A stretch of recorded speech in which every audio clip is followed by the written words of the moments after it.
I I don't get it.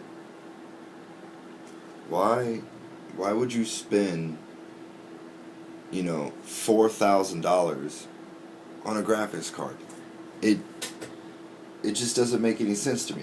Like, my entire room, everything I have in my room, I could probably buy for that 4,000. Like, I could probably buy my room twice for that. Like, it's ridiculous to think why you would need a 1080 or even a 1070 or even those what is it, the R80 or the Radeon ones that are like $700.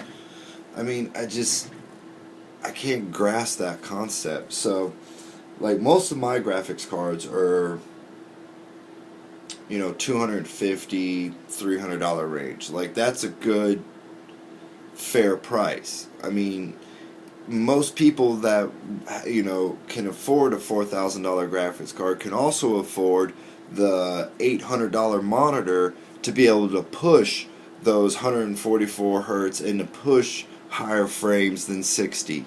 You know, they always talk about the graphics card, but no one ever talks about the monitor. Yeah, you have a regular. I'll put it to you this way: if you have an HDMI cable, you're only getting 60 frames per second. It doesn't matter what graphics card you're running. HDMI only handles that. Now, they may have like HDMI 2.1 and all that other bullshit that may handle a little higher speeds, but it doesn't make sense. And like I said, most of us have either HDMI or DVI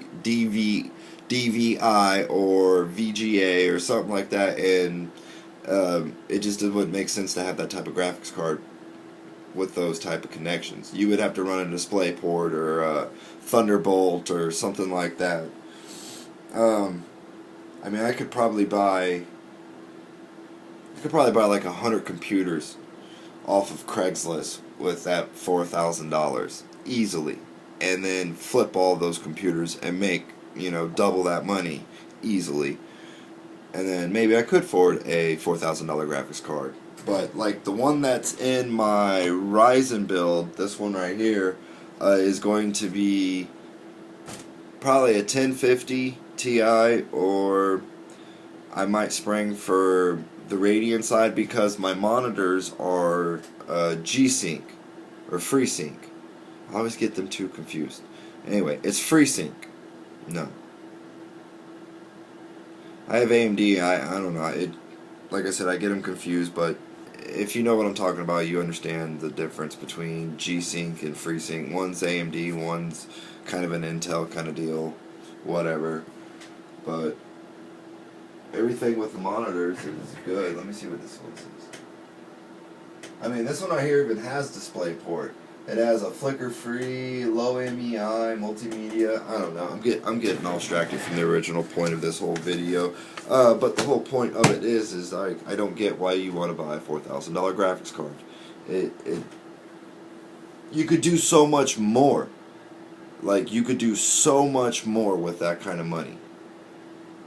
I mean, you could go out and buy you a $1,000 computer, okay, and then buy you that $600 monitor, and you would still have just as good of performance. You probably wouldn't even notice the subtle difference between, the two.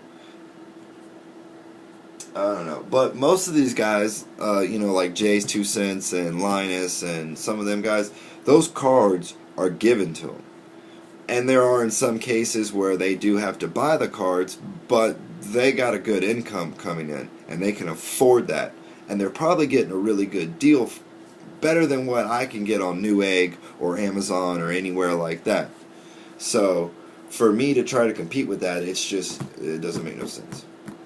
So don't buy no $3,000 graphics card. Don't buy no $700 graphics card. You don't need it. Unless you're trying to do some video rendering, or you have a purpose or a business, something like that, I understand completely 100%.